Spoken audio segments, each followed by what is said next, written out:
Tonight, I'm gonna take a picture of the planet Mars through my telescope. Not this telescope, you'll see. Right now is an amazing time to take a look at the planet Mars because it's nearly at opposition.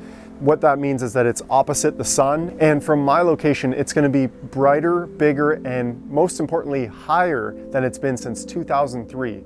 So Mars is getting bigger and bigger in the night sky leading up till October 13th when it's at opposition. So it's the absolute best time to look at the rocky planet Mars. Don't get me wrong, this telescope could take some amazing images of the planet Mars, but I want something with a little more focal length. Planets are, of course, very small from our perspective here on Earth. You need a lot of magnification to get an up-close view, like a lot of magnification. So even though this big refractor telescope has a focal length of over 1,000 millimeters, we need even more than that. So the scope I'm going to put on here is closer to 3,000 millimeters. That is some serious magnification. Okay, the big refractor telescope is off of the mount now. Time to mount the big boy, which is a different telescope type. This one is an SCT, a Schmidt-Cassegrain telescope.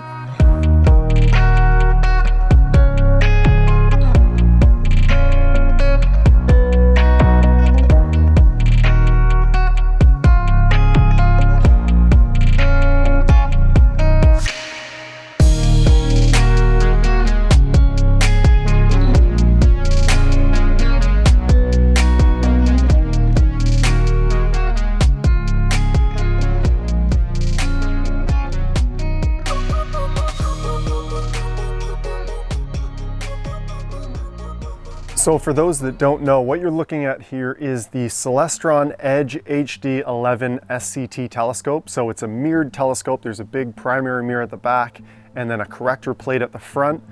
This telescope mount is the EQ8R Pro. I've been using it for a long time. It's a big heavy duty observatory grade mount, which is necessary for a big heavy telescope like this. The guide telescope on top is just a William Optics 72mm refractor. And then I've got a small ASI290mm Mini guide camera in there. And then the camera that's going to be on the back of this telescope is a ZWO ASI290mm Mini, which is a monochrome camera. I'll be using different RGB filters to create a full color image.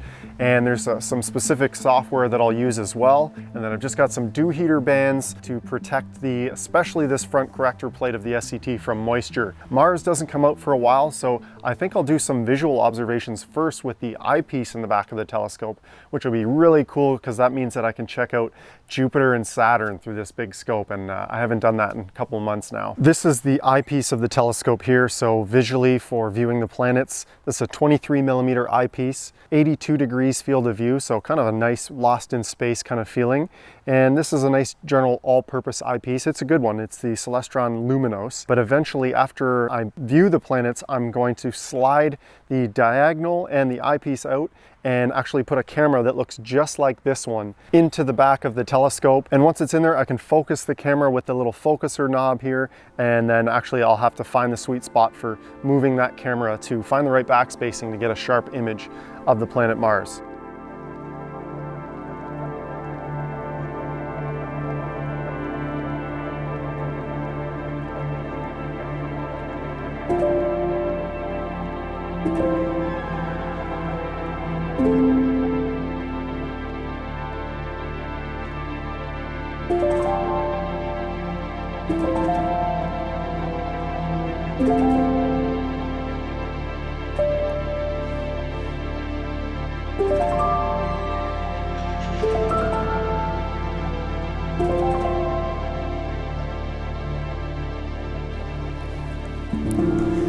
Well, I'm still waiting for Mars to get a little higher, but while I'm waiting, Jupiter and Saturn look fantastic right now. So I brought my wife out to have a look. She really enjoys that. The moon is just setting now, but I had a chance to look at that crescent moon setting through this scope too, so really cool.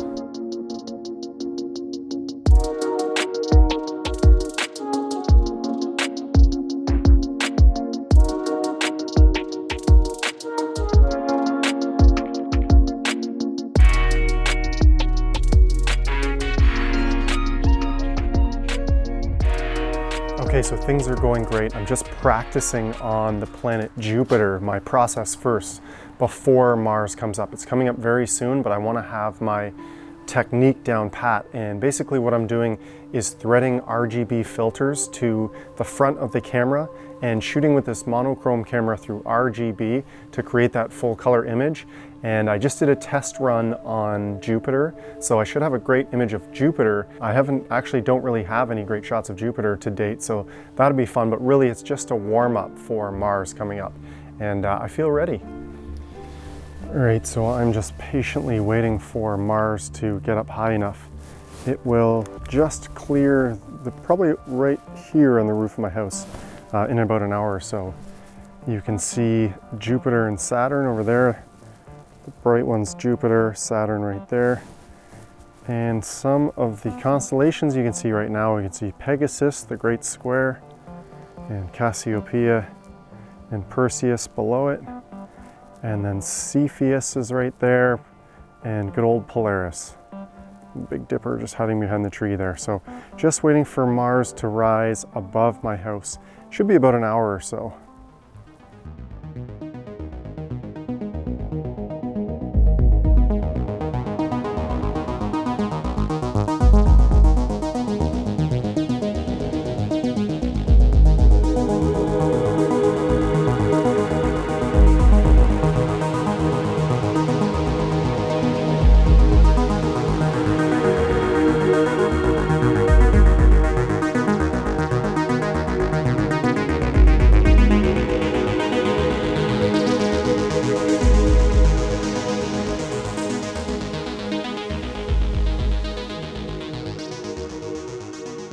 I can't believe the detail I'm seeing in Mars. I can see one of the polar ice caps. I can see dark areas, light areas on the planet.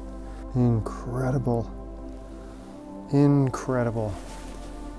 Right now you're looking at the red filter. So look at the detail on Mars. I can definitely see darker regions and the polar ice cap. I'd have to look at a map of Mars, how it's looking currently, but to see that level of detail on another planet, and not a gas giant either. This is a rocky world that we have rovers driving around on, and we're taking pictures. And I'm looking at it through my telescope right now, live. It is truly incredible, and this is one of those moments when I'm actually kind of freaking out, and I'm keeping it all inside, but this is just insane.